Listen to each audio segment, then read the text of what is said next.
Good afternoon, everyone. I'm Chris Sorchik. I'm the Executive Director with Capital Area Healthy Start Coalition. I want to thank you for joining us today for our Lunch and Learn series. We do ask as you enter, if you could please put yourself on mute. That would be wonderful. Thank you. This week, we recognize World Breastfeeding Week, which is an opportunity to focus our efforts on promoting the benefit of and encourage breastfeeding amongst new mothers throughout the world. For us, our white mothers in Leon County have a breastfeeding initiation rate of 88.8 versus 68.6 for Black mothers. In Wakulla County, the initiation rate for white mothers is 81.4 versus 66.7 for the same time frame. This data shows the disparity in the breastfeeding initiation rate for our area. Today, we are going to examine myths in the African American community and the ways we can support Black breastfeeding mothers. Please join me in welcoming our presenter, Trisha Young. Affectionately known as Mama Yada, Mrs. Young is a wife and mom of 2 home births, both with successful umbilical non-severance and medically unassisted breastfed children, 5 years total. Mrs. Young graduated from Florida A&M University with a dual bachelor's in psychology and social work. Originally having a desire to become an obstetrician, Mrs. Young instead created an organization in her community that focused on bringing awareness to Black women who lead in infant and maternal mortality. Melanin Mothers Meet was put into action in 2016 and officially became a nonprofit in 2020. Mrs. Young always had a desire to bring the confidence, tools, and resources to moms who do not have the access. Mrs. Young, now a childbirth educator, partners with obstetricians and other maternal healthcare providers like lactation consultants, midwives, doulas, birth advocates, and other childbirth educators to speak to the needs of Black and Brown moms and their families. Mrs. Young brings workshops, seminars, panels, conversation, activities, and needed discussion online and in person in her community to bring us all to the same conclusion. The fight continues to create solutions for best maternal and birth outcomes. Mrs. Young has special interest in postpartum care and breastfeeding. She spearheads the task force for other postpartum moms. During the pregnancy and postpartum stage of her second child, she went through a divorce and still managed to have confidence in herself and a community that she created, surrounding her with meals, childcare, rest, love, and pure, genuine joy. Mrs. Young refuses to be a statistic and is putting her boots on the ground to make sure that others who look like her know their options and benefits connected to them. Mrs. Young is excited to share her story and train other moms on how to create successful postpartum support systems. Mrs. Young is on the board of Capital Area Healthy Start, Florida Breastfeeding Coalition, and Arts, Inc. She also successfully received 2 proclamations on behalf of Melanin Mothers Meet, being recognized by the city of Tallahassee in 2022. The first one was for Black Maternal Health Week, April 11th through the 17th. And the second was for Black Breastfeeding Week, which is coming up August 25th through the 31st. Mrs. Young is also a part of our fetal and infant mortality case review team and our racial disparities in health outcomes work group, whose goals are to address the high rate of premature births, maternal fetal morbidity and mortality in minority, rural, and underserved populations of the Big Bend area. Mrs. Young serves as the project manager for all Melanin Mother Meets events, and she shares her experience and embodies the confidence to continue leading and advocating for better Black maternal health outcomes. Welcome, Mama Yada. Thank you for being with us today. Greetings. Greetings, everyone. Let me make sure okay, there we go. Okay, greetings. Good to be here. Thank you so much for having me. I'm so excited to set forth and be able to express myself and through my experience on this topic, I chose to speak about confidence. And those who know me know that I'm very big on Black women and our confidence levels, because it truly makes a difference in how we respond to life, how we respond to adversity, and also how we respond to our reactions of problem-solving skills.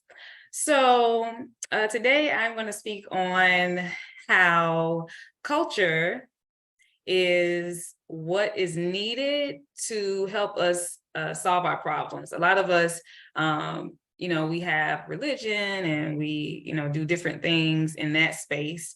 But then when it comes to our routines at home, are we using these routines every day? Are we sharing these routines with our children? Are our children adapting routines that they can practice at home to give them a certain type of structure, stabilization, to have the confidence to get through whatever adversity that they're going through? And breastfeeding is not necessarily for me an educational issue. It's just more so political. We often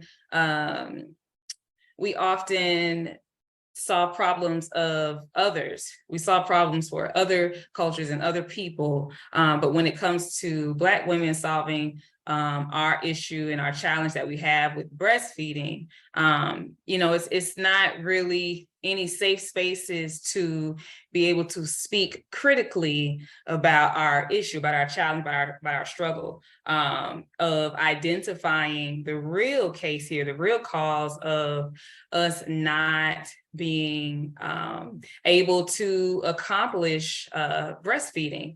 And I understand too that I'm probably going to say a few things that will trigger, and I understand that we are not in a space where we can speak candidly, especially about situations or experiences that, everybody has a different story for.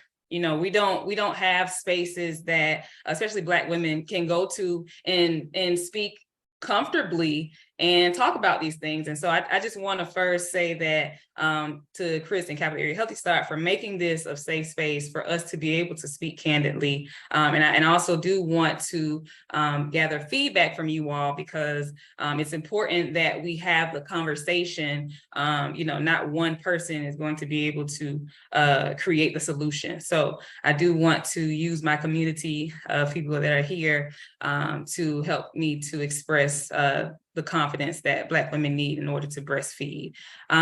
First, I wanted to talk about the different issues that we're having when it comes to Black women, first of all, not even understanding that they can breastfeed, or that even breastfeeding is an option. The different images that we see in the news or on the media, the information and images don't correlate with, hey, she looks like me, let me go and breastfeed.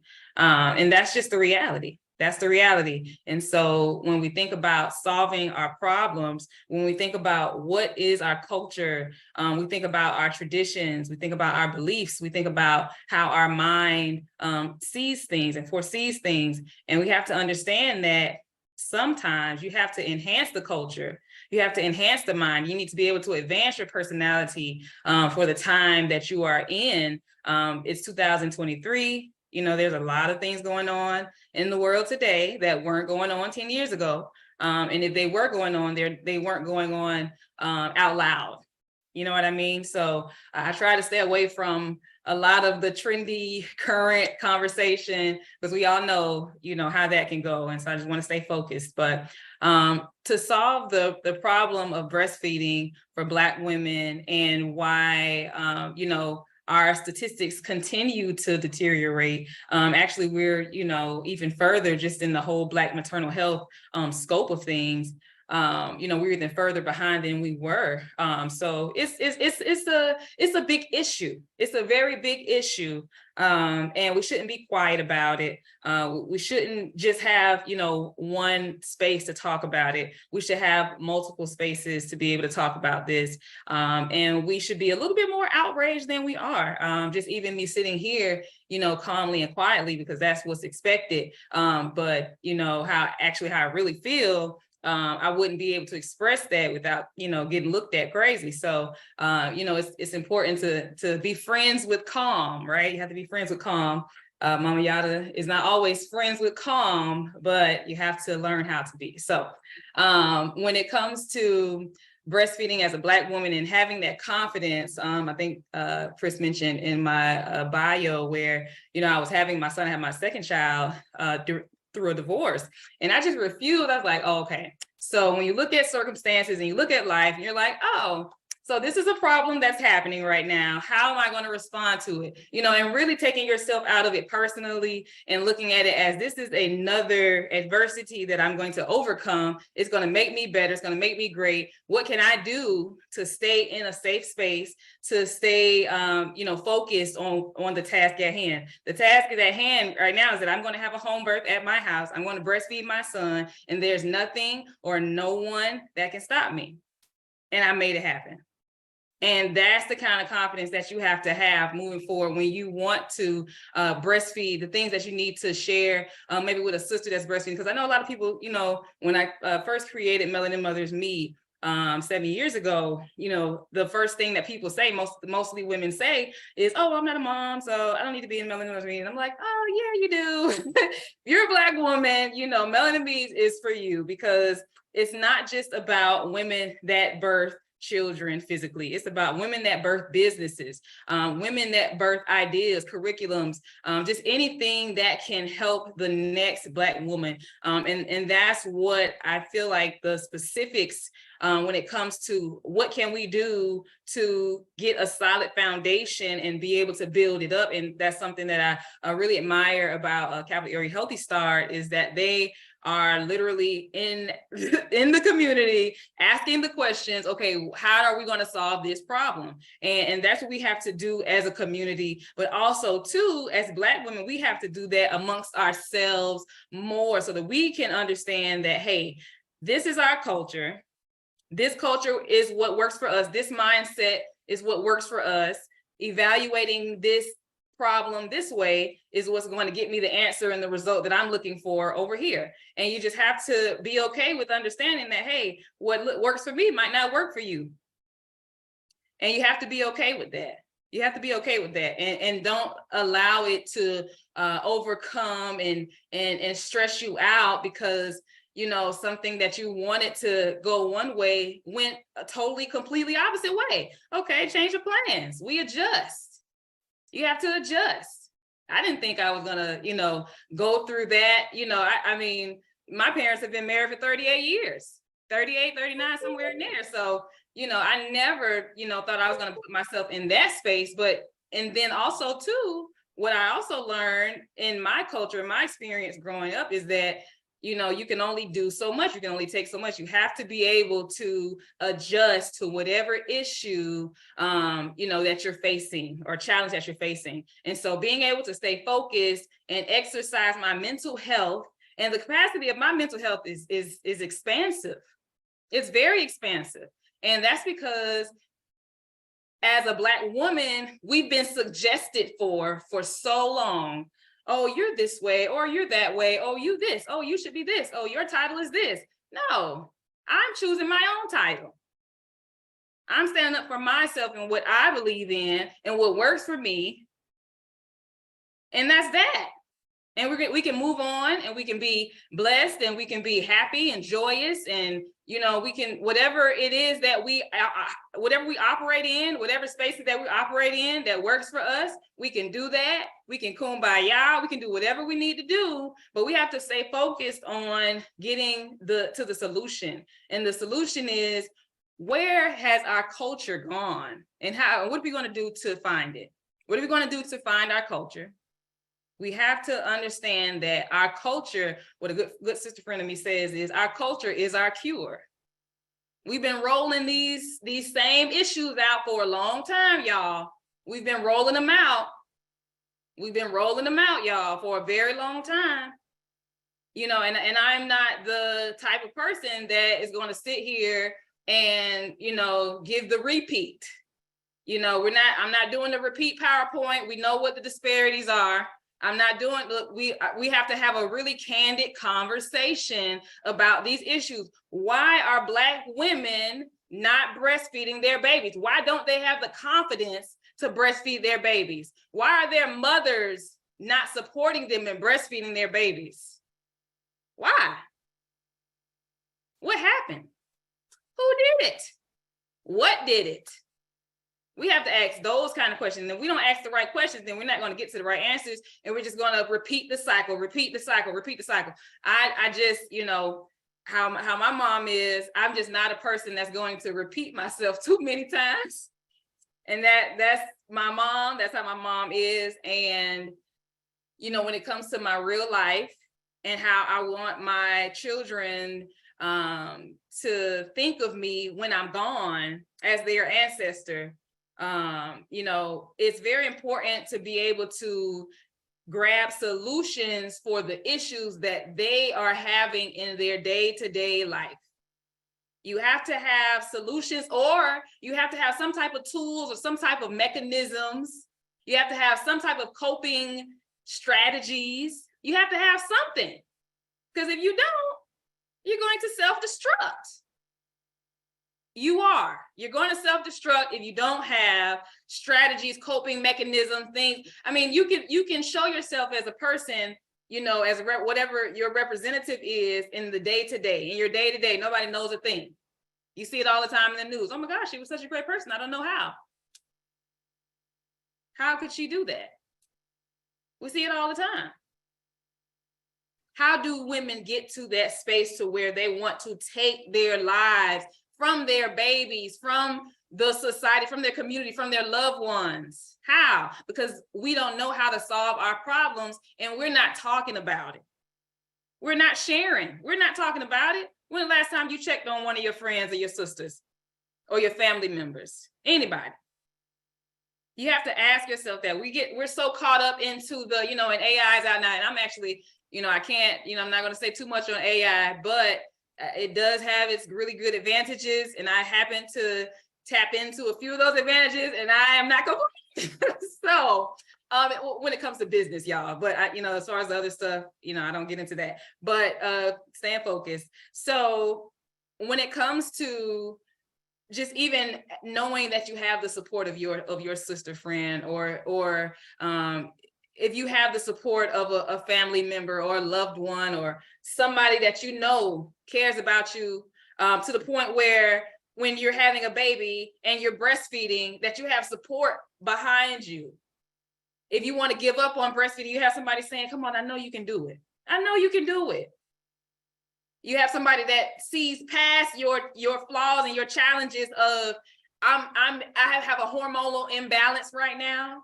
I may lash out at you. I didn't mean it. Be able to see through that and still say, you know what? I'm not worried about what you're talking about. You need to breastfeed this baby. That's what's important. That is the assignment. You were put here to give to this child in different ways. And one of those ways is to feed that child and to nourish that child. That is the assignment. So how far are you willing to go to make that the reality? And in no way am I saying that, you know, sometimes you just can't, you know, sometimes you just can't. I understand that. I don't want to take away from that. And I definitely want to make sure I acknowledge that, because I know it's a lot of moms that are disappointed in themselves, or, you know, have lost a little encouragement because it maybe didn't work for one child. You know, but there's so many different resources, you know, for babies. I do believe that Capital Area Health Start has a donor bank. You know, so if there's not something that you can do for yourself, you can get it from a donor bank. And I do know that Capital Area Health Start has one of those. But yeah, we have to get into the critical thinking part of why these are the problems that Black women are having when it comes to breastfeeding. So anybody have any questions yet? Let me see what's going on in the chat. Did I miss anything? Okay. You haven't. We've had somebody comment about some fantastic points you've made. It's so true. Life is about adjusting. Look at that baby, Trisha. I see. There is a question, Trisha. How can we, as care providers, encourage without seeming to be forcing breastfeeding with Black mothers?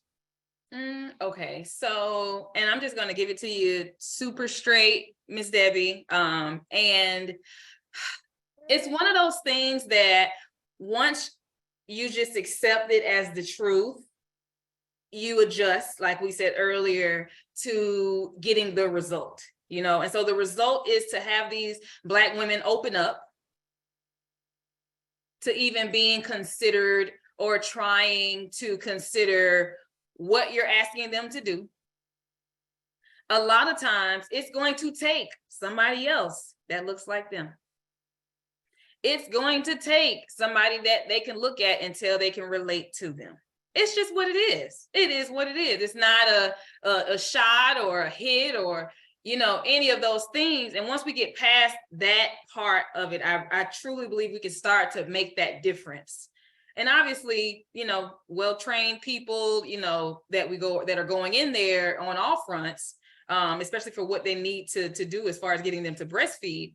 I think the biggest point that I want to get to you, Ms. Debbie, is that needing somebody that they can relate to, because it's a natural mechanism for people to, their guards to kind of fall off a little when you see somebody that looks like you, that you can relate to, that's like, okay, because the statistics and the stigmas, you know, that you have usually when there are healthcare providers that are coming for you, they don't look like you.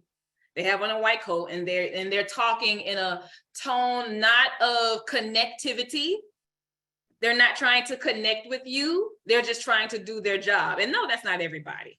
Of course, that's not everybody. But that is what a lot of Black women are experiencing, that they are not worthy of the care, that they're just another number. That's it. Let's see, what do I have? So question from Casey, what do you see as the biggest barriers to breastfeeding for African-American / Black women? Education, cultural understanding? Yeah, definitely cultural understanding. The culture, like I said earlier, is when you have culture, you understand how to solve your own problems, because this is what you've been doing traditionally over the years. This is what works for your family, for your lineage. These are the things that needs to happen in order for you to get that result, your culture. But a lot of us don't know our culture. We don't know our culture. We don't know where, you know, where we come from. We don't know, you know, even our fathers, you know what I mean? So there, I mean, we can start there. So it's a lot of different things that have to happen in order for us to actually see the shift in breastfeeding. And it's so much, and it's exhausting. It really is exhausting. Yes. Anybody else had a question? Let's see. Couple of comments. Share the benefits of breastfeeding. Oh, yes. So many. Oh, man. Well, definitely a lot more sleep. And I don't know how I can share this part, because I do understand that, this is how I can do it. This view has nothing to do with Capital Area Healthy Start and how they view. So, but my experience with breastfeeding was, I was a mom who slept with both the children. I did, and I was able to breastfeed them. I could just turn over and breastfeed them, and then I can turn back over and make sure that they're good. And I'm so glad and thankful that they are, because I know that is not everybody's experience, but that is my experience. So that is a benefit. That was a benefit for me, because I didn't have to get up all groggy, go to the, I couldn't imagine. So that was a benefit for me. Another benefit for me was I was able to keep bring my weight down. I think a lot faster. I think my metabolism is also high, but then also too, I am plant-based. So I've been plant-based for about 11 years now, but at the time, I think I was maybe 6 years, 7 years, something like that. Anyway, so that's another benefit. And then also too, having that immunity in the milk, like the fact that you can cure whatever on your baby with breast milk, like that is like the best thing about breast milk, because it's literally their own vaccine, really. You know what I mean? So those are some things that really stand out for me, with breastfeeding. Let me see. Oh, Mama Lori. Okay, there are many historical, culture, and economic barriers to breastfeeding among African American women. Yes. I love the information regarding this. I'd love to stay and listen to the end, but my oldest is acting up and trying to play with the laptop. Honesty and transparency, yes. Yes. Motherhood. Let's see. Was that all? Okay. Yeah, I don't see any other questions in the chat. Okay. But do you want to invite members to come off and ask questions? Yeah, sure. Okay, so Daikebra, I see you, girl. So exciting. I definitely would love to hear what you have to say, sis. Daikebra Gaskin. Oh, if you're in a space to do so.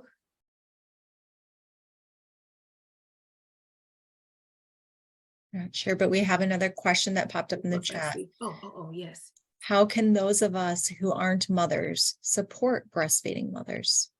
Oh, yay. Wonderful question. So definitely, as women, to support others that are breastfeeding and they might not be breastfeeding, definitely try out different organizations that are in the community that serve that target population, like Capital Area Healthy Start, like Melanin Mothers Me, like Sister Friends Tallahassee. I know MAPS, a fertile midwifery. There are different organizations and spaces that you can volunteer your services to. There are midwives in town that may, can use you, or if you do become a birth worker, you can become a lactation consultant. It's a lot of different ways. So, if you want to connect with me to see how you can help them, I may be able to put you in the right direction, or Chris. Yeah, so hopefully that answers that.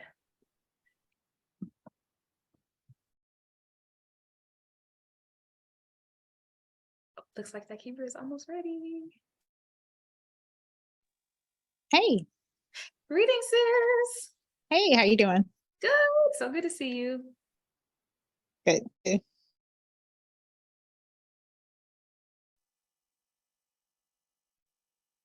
I missed a minute or two or commentary. So I had to step away. Oh, no, you're fine. You're fine. No, I was really just asking to see if anybody had any feedback so far. So, and I called your name because your picture was just like the first thing that I saw. So let's see. Oh, I see Jasmine Thornton on. Oh, wait, we have somebody in the comment section. How can we encourage, recruit, et cetera, Black, brown people to be a part of the breastfeeding efforts among Black women? Well, first, I think we need to start having more conversations like this and having more discussions around the critical thinking part and actually solving the problem and the cultural efficiency that we're dealing with, and why we're having the problem of having the confidence of that. So I would definitely say going to schools, we have universities here, we have community colleges here, we can go and speak to women at these colleges, in different programs, to see if we can speak to them about these efforts that we need. We need these efforts from volunteers, from people to truly make the difference. So yeah, I would start there. I would definitely start with the colleges.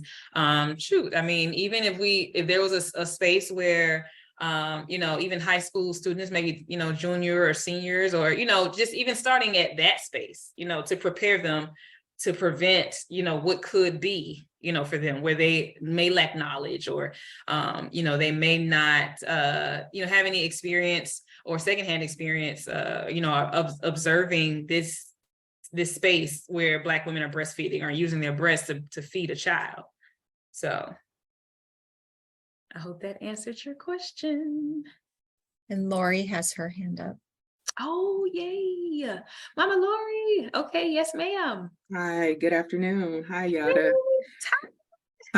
Just to piggyback on what you were saying earlier about learning your culture and being in a safe space. And then we're also now in a place that cannot feel so safe right now because there's so much cultural controversy and things going on. But throughout my professional career, academic career, I've done research on Black breastfeeding and the lack of Black breastfeeding support within the African American community, and then how the broader community impacts this. And the comment you made about if you don't know your culture and finding answers to your problem within your own culture, then it puts you at a disadvantage.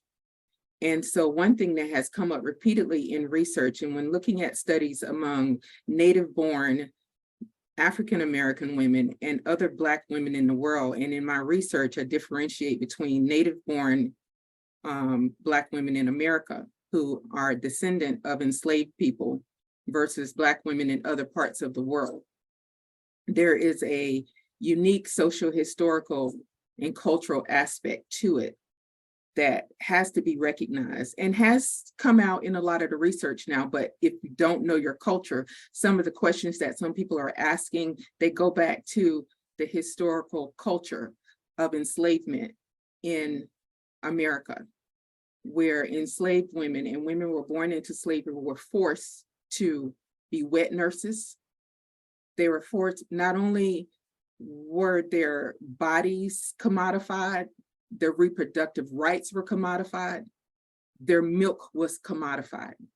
Everything was controlled about their bodies and their reproduction, even down to when they conceived, when they gave birth, when they lactated, when they didn't, and who their milk went to.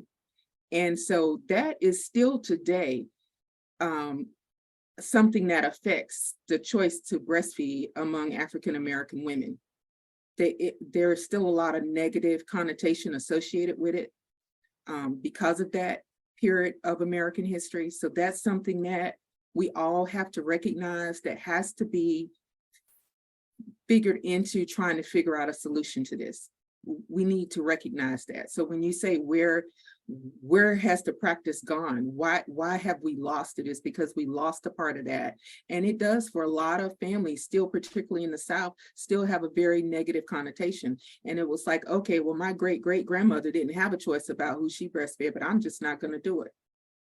But the other thing that comes out in the research, we have a whole generation of families now in the African-American community who have never seen anybody around them breastfeed. And that's when organizations like yours really come into play, because I work now over with the WIC program. I'm the breastfeeding coordinator in Gaston County WIC. And so many of these moms and young people have never seen anybody breastfeed. So there's a lack of Black breastfeeding role models. So that's when representation is important too.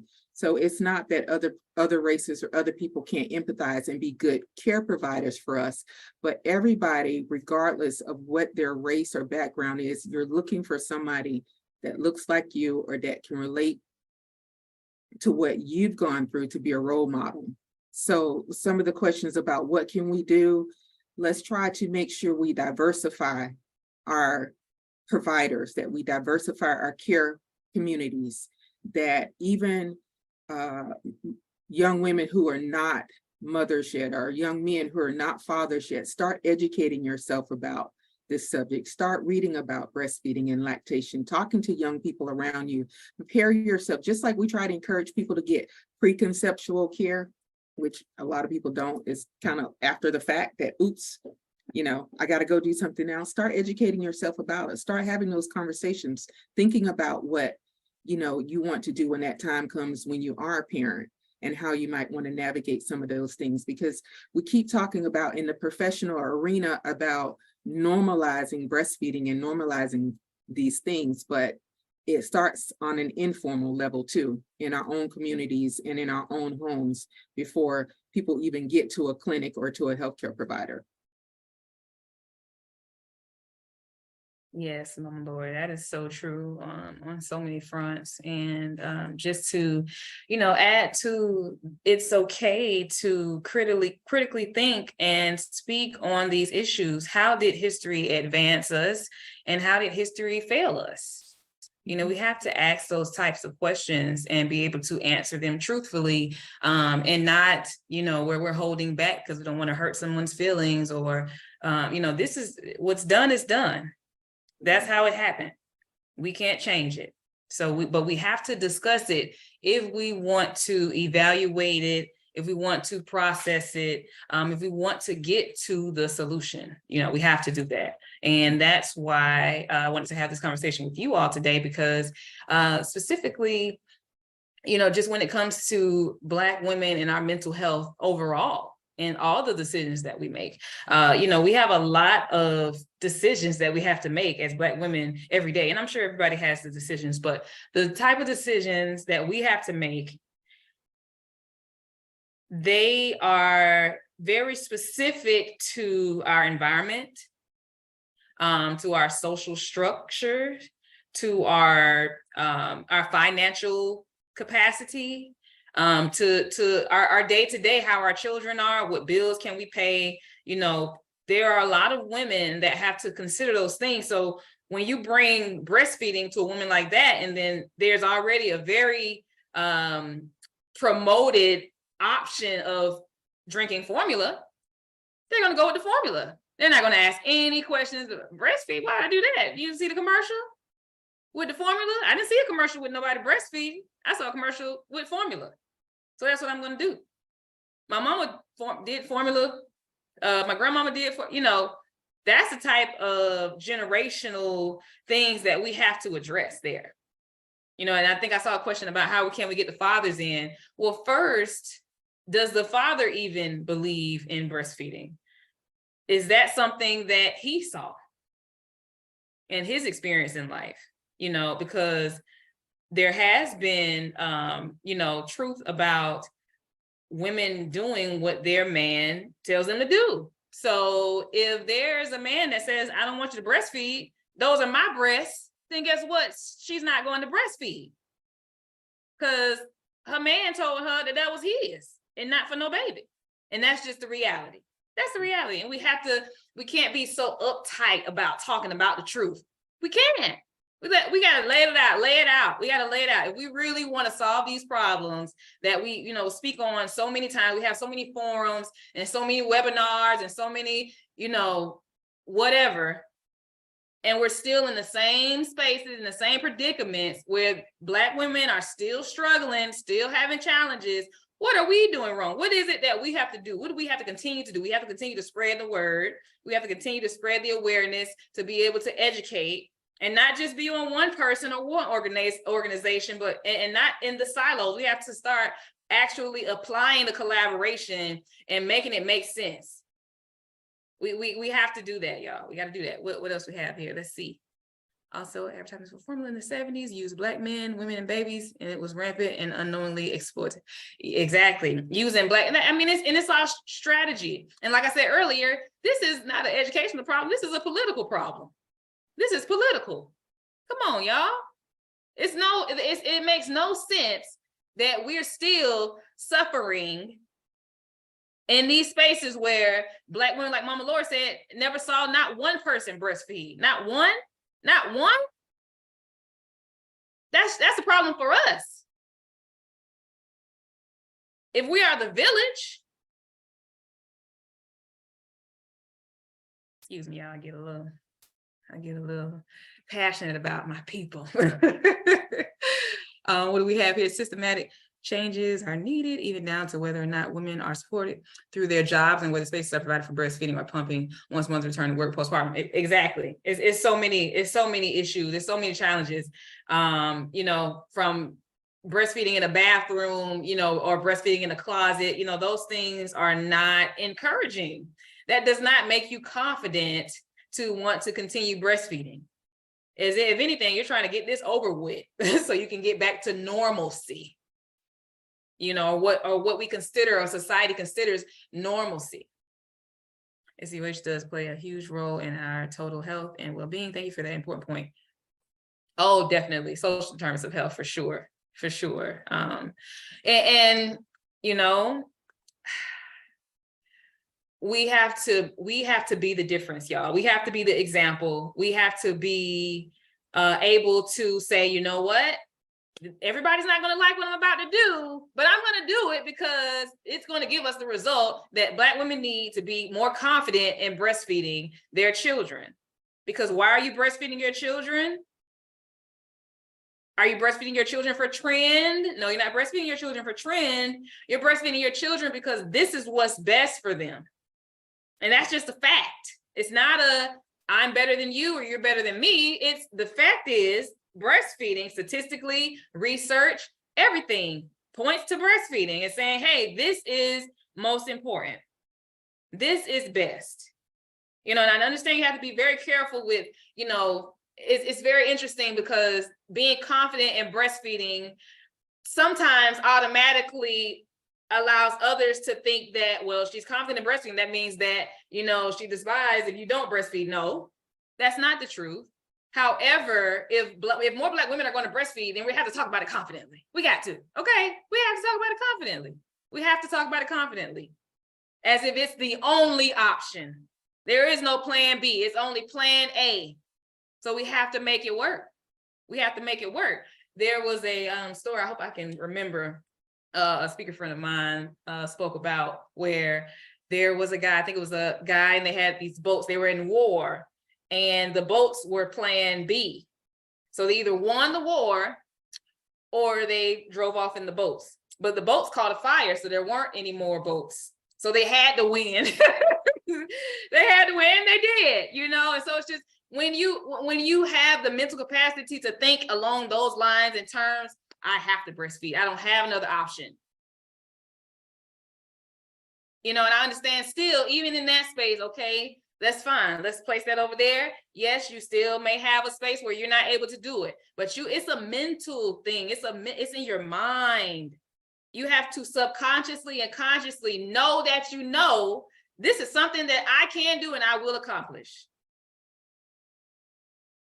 Okay, it definitely saves a lot of money. That's for sure. And that was another big thing. That was another benefit of breastfeeding, because, you know, I just couldn't see myself. And I didn't do pumping either. And I'm just super anomaly, but I didn't do pumping because I was just like, I just don't see myself measuring and, you know, okay, did this milk go back? I don't know. I didn't want to do that. So I just breastfed, you know, exclusively from the breast. And it worked for me. I was able to do that. And I'm so grateful and thankful that I was able to do it, because that's not every Black woman's experience and story. So I am very grateful for that. Anybody else have any questions or any points they wanted to make? Yeah, Lori has her hand raised again. Oh, yes, Mama Lori. Hey, yeah, just wanted to, couple of points. I was yesterday sitting in on the UNICEF World Health Organization. They had a breastfeeding webinar yesterday, an international one, and talking about this issue, you know, internationally. And the whole theme, of course, this year with breastfeeding is making breastfeeding work for working people, working parents. And, you know, they were spotlighting the number of countries that actually have paid maternity leave and paternity leave, and also paid break time. You know, so just in terms of encouraging others who are still asking, what can we do, is also to advocate, you know, the important work, like what Dakiba and the breastfeeding policy task force has done with emphasizing the importance of making breastfeeding accommodations for working parents, and the kiosk in public places where you can go, airports you can go, you can breastfeed. But you can get involved too if you have any way to get involved in that end, on the policy end, so that we can push this legislatively so that working parents can have accommodations that make it easier for them. I was lucky that working at the hospital, I was first of all able to afford a nice, wonderful double electric pump and go to work, and had a pumping room, and paid time to be able to go pump. That makes a big difference. That's not the reality for everyone. But anything you can do on a policy side, we need to push that end of it too, because a lot of moms, regardless of race or whatever, just the reality of society we live in, they're back to work. Some of them in 4 weeks now. It used to be 6 to 8. Some of them are back now in 3 to 4 weeks. They have to go back to work. So they don't have any, legal or economic support behind them. So that makes it difficult also. On the one hand, we tell you breastfeed. On the other hand, here's a $50 can of formula, just in case. So those are some things too to advocate for breastfeeding friendly healthcare facilities and providers. And then also a thing I think I saw here, Tracy Bryant put in the chat about, representation and imaging and advertising. One thing I do over here also in Gadsden WIC, I'm the Florida Healthy Babies program coordinator over here. And my 2 priorities I picked were infant mortality and maternal mortality, with an emphasis on enhancing breastfeeding rates to affect those things. And so my funding that I get for that grant, I use a large percentage of it to promote positive images of breastfeeding. I do newspaper ads, I do billboards. I got a couple of billboards I'm working on now.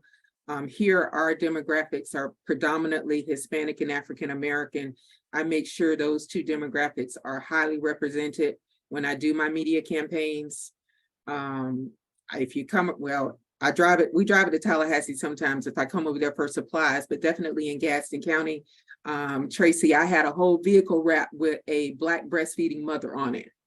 So we have a health department vehicle here that not only when we're not driving it, other people at the health department, they like it. So they drive it around. It goes to all of our outreach activities. Somebody drives it, school health, one of the school health persons, she loves it. So she's driving it to the school a lot. We use it when we go out to do our vendor checks, to check on the formula at the stores, and when we come to Tallahassee to pick up supplies. So that's driving around constantly in Gadsden County. And I specifically put an African-American mother on it with a baby to her breast, because I found even with working with WIC here and going through the imagery, even all the way up to the federal WIC gallery, even in a lot of the breastfeeding information they had that showed a Black mother of Black families, the baby wasn't actually at the breast. The mother was maybe holding the baby, but then I saw mothers of other races, their babies were actually latched onto their breasts. And I felt like right there, that's kind of sending a mixed message. So this image that I have on this vehicle is a young Black African-American mother, looks very contemporary, and she actually has her baby to her breast, breastfeeding. And I could give you a long list of stories on getting that imagery done with even the people who did it.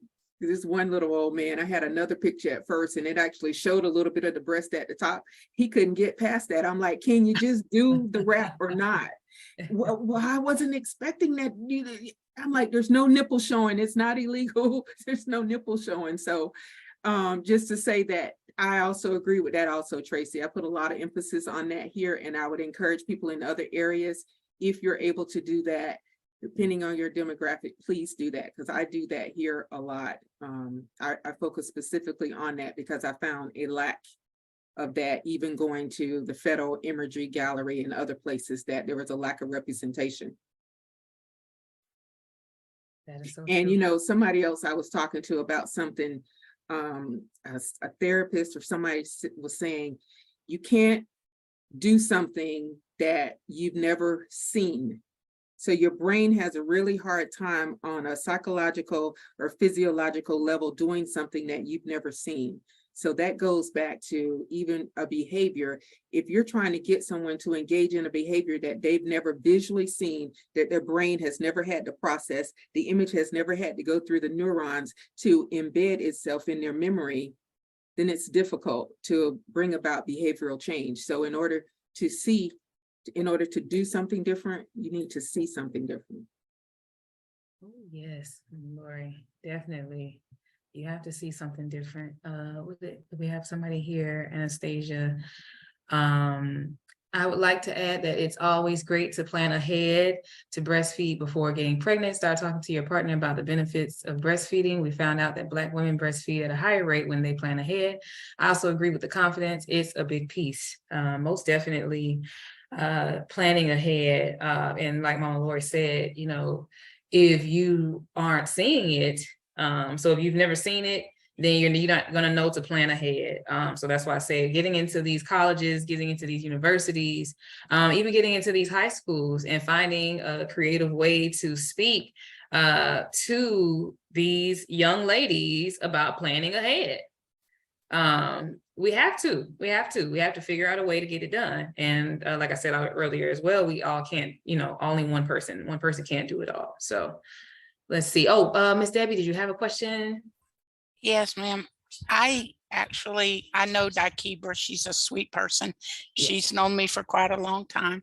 I actually used to work for WIC in Quincy for about 25 years. I was the health support tech, the mean old lady that stuck to people's fingers. And yes, our county is predominantly African American, Hispanic. I unfortunately am not one of those groups, but I felt like I was helping. I felt like I was encouraging, but yet I wonder now, because I do understand the need to see someone like myself, you know, if I'm trying to be encouraged to do something. But it kind of makes me feel bad that I'm not exactly sure how much of an impact I can have on these young ladies to do breastfeeding. You know, I thought I was doing a good job there.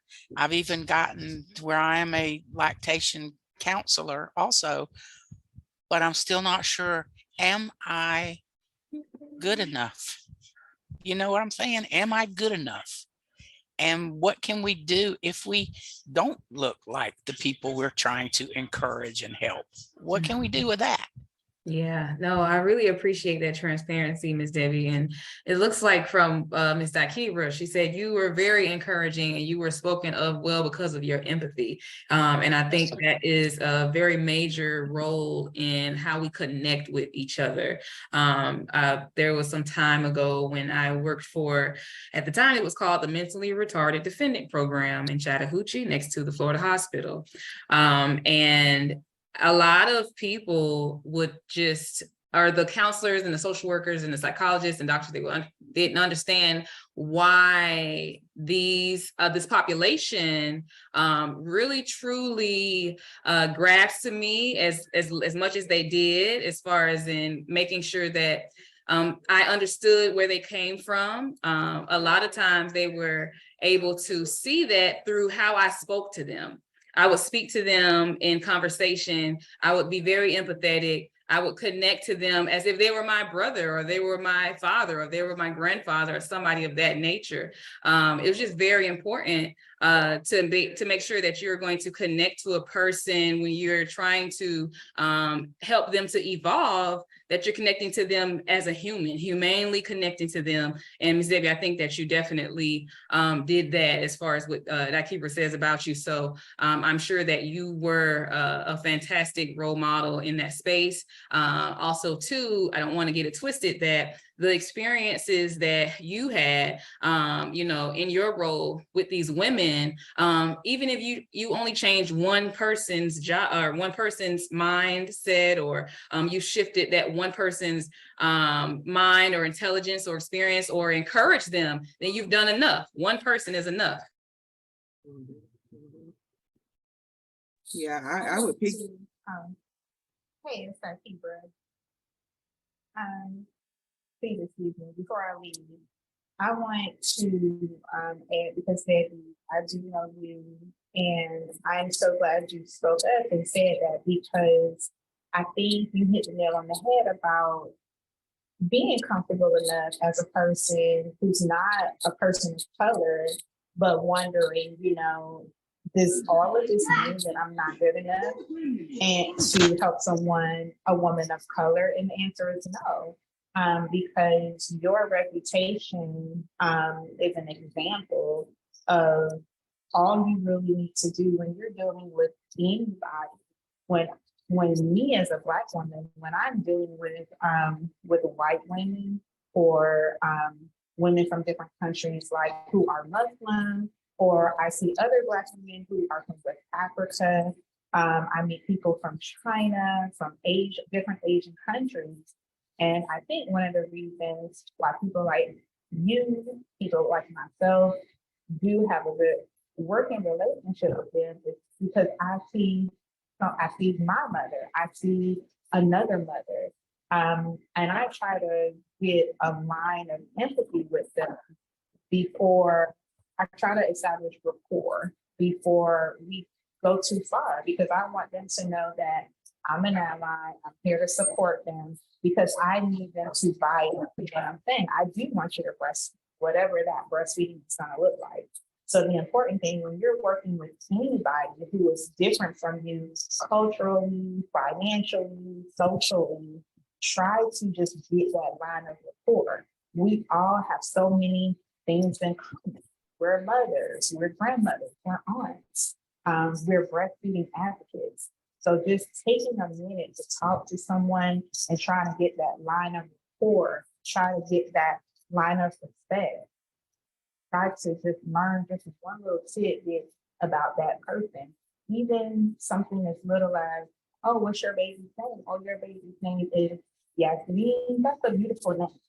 And a lot of cultures, names mean a lot. So just acknowledging something positive about that person is one way you can get that line of respect. And then you have them because they're going to listen.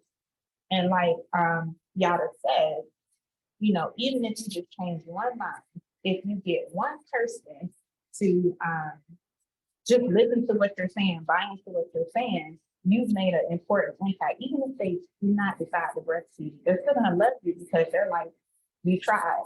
A lot of you guys know I transitioned from TMH. I mean from WIC to TMH, and I run into my WIC moms all the time. I just ran into one the other day, and she just started hugging me before I realized who she was. And she told everyone on the floor who I was, and she was like, I didn't breastfeed, but Keeper made sure at least I tried. So it's just important that you just, the number one thing is empathy. Treat everybody the same. Don't talk down to them. Don't look at them differently. You're trying to just establish a relationship because breastfeeding is about community. And sometimes you are the only person who is supporting them and encouraging them in that. So you can just be a light. That's all you need to do is be a light. When you're working with someone from another culture, sometimes that's all you need to do. And with that, I'm done. Yes, that's so true, that Keeper. Thank you so much for sharing that. I wanted to also to make a point to what Mommy Laura was saying about, you know, if you've never seen a behavior, if you've never seen people from other cultures treat you with kindness, treat you with respect, if you're in the inner cities or if you're in a space where, you know, you're lower middle class and you've never seen people from other cultures come into your space and treat you with respect and treat you with kindness, then when they come in and they do mean well, you're not going to give them that same opportunity because statistically, their receipts didn't show up well. They didn't show that they were a safe space for you to be around and to show who you are and to give you, full clarity and build that rapport. So you have to be considerate of all those spaces as well, all of those aspects of that. But I think it's really important that, like you said, to build that rapport, at least try to build that rapport, and to connect, because there are things that we all have in common. But the reality also shows to what that point is, which is, that's not their reality. Mama Laura, you had something else? Well, just basically what that keeper said, and just to reassure Miss Debbie that anybody appreciates respect and compassion and consideration. And by pointing out that we want those that are not within our cultural or ethnic group, that we don't want them to interact with us and care for us. We just want the kindness and respect. And I, like the keeper, and I'm sure many others in human services, come into contact, or healthcare, come into people from many different social and cultural backgrounds and racial backgrounds. And I feel the same way as that keeper. I've had positive interactions with moms from many countries. As a nurse midwife, I've delivered babies from families from all over the world, and I've had positive interactions with all of them. Some of them, I see them now still 20 years later, because I just connected with them on that personal level as a woman, as a mother, regardless of what our backgrounds were, religion, culture, or anything, just with respect. And that's all it is about, is understanding respect and understanding, even though their belief may be different than mine, they may look different than me, at the end of the day, we're all human beings, and we all want the same thing. We want a safe harbor for us and our family. We want respect. We want safety. We want to be appreciated. So I don't want non-colored people to feel that we don't want them in our spaces. We do. We need you. We can't do it without you, because we are the minority. We can't do it without you. We've made no advances. And I'm just going to bring it back to this country. Minorities have made no advances in this country without the majority getting on board with us and supporting us and saying, yes, this is legitimate. This is a problem. This is something we need to change, that we need to do something about. From civil rights, this is a civil rights issue also, to have a right to have our families be healthy, to have our babies be nurtured and fed by us. So no, we need you. And we appreciate you, Miss Debbie, and everybody else that every day puts your heart and soul into helping those that you have a passion to help. Because anybody in human services, social work, all of this stuff, you're not in it for the money. You have a heart to help people. And so that at the end of the day, that's what's important. It's just the respect and the sincere desire to help people. So don't change that part of who you are, or to think that you're not adequate or not doing enough because we don't share the same, ethnic or racial background. That's not true. We all have something to bring to the table for everybody. So Ms. Yes. Debbie, you didn't stay here for 25 years if you didn't have a heart to help this population. Yes, definitely, Miss Debbie, for sure. But I'm so glad that you brought that point up too, Mama Lori. And what I wanted to bring back around was the imagery in the representation. When you have good representation and diversity within the spaces to breastfeed, it really makes a difference for how a Black woman is going to go forward. And is she going to breastfeed? How long is she going to breastfeed? What is the knowledge that is passed down to her to give her that confidence to breastfeed? And what Melanin Mothers Meet is doing now, we're kind of pivoting into creating a Melanin Mothers Meet magazine. And what we're going to do is we're going to have lots of imagery and different articles based around breastfeeding, since Black Breastfeeding Week is coming up at the end of this month. So if you are interested in writing an article for Melanin Mothers Meet magazine for Black Breastfeeding Week, whether Miss Debbie, if you wanted to write an article, a short article on your experience, or just anything related to uplifting Black women and breastfeeding. And if you have any pictures that you might want to put in there, that's fine as well. But that's something that we're going into because imagery is very vital. And if you don't see pictures and images that look like you, that are doing what they're asking you to do, more than likely you're not going to be as encouraged to do it if you did see images. So I just wanted to bring that one back up. And let me put my email in here so you all can email it to me. Okay, and I think that actually wraps it up. Hopefully everyone was fed soulfully. I think I wrote it right. Let's see. Melanin. Oh, nope. So yeah, so it's something in front of it. I can't really see. Hold on. My screen. There's something in front of my words. I can't see my words. Okay, I think I did it right. Yep, that's right. Okay. So the second one is correct, you all. Not the first one. The first one is missing an H, and it's also had an extra E. So the second one, Melanin Mothers Meet m3@gmail.com. So yes, anybody have any questions or anything? How's everybody feeling? Is everybody pumped up? This was great conversation today, everyone. Thank you. Thank you for joining us. Mama Yada, thank you for leading this conversation and for sharing. It was wonderful. I appreciate you. I appreciate everyone who was able to join us today. I wanted to let you all know that we will be sending out a recording of this Lunch and Learn. So please share it. I think this is great conversation for others to, even though they couldn't take part in this today, to be able to listen to what was shared today. So please do feel free to share with your networks. And our next Lunch and Learn, we will be doing it 1 week later because of the Labor Day holiday. So it will be not the first Friday, but the second Friday in September. And we will be sending out that registration link shortly. So once again, thank you all so much for taking your lunch hour today and joining us to talk about this important issue. I wish you all a wonderful rest of your Friday and a very restful weekend. Thanks, Chris. Thanks, Thank you. everyone. Bye. Okay.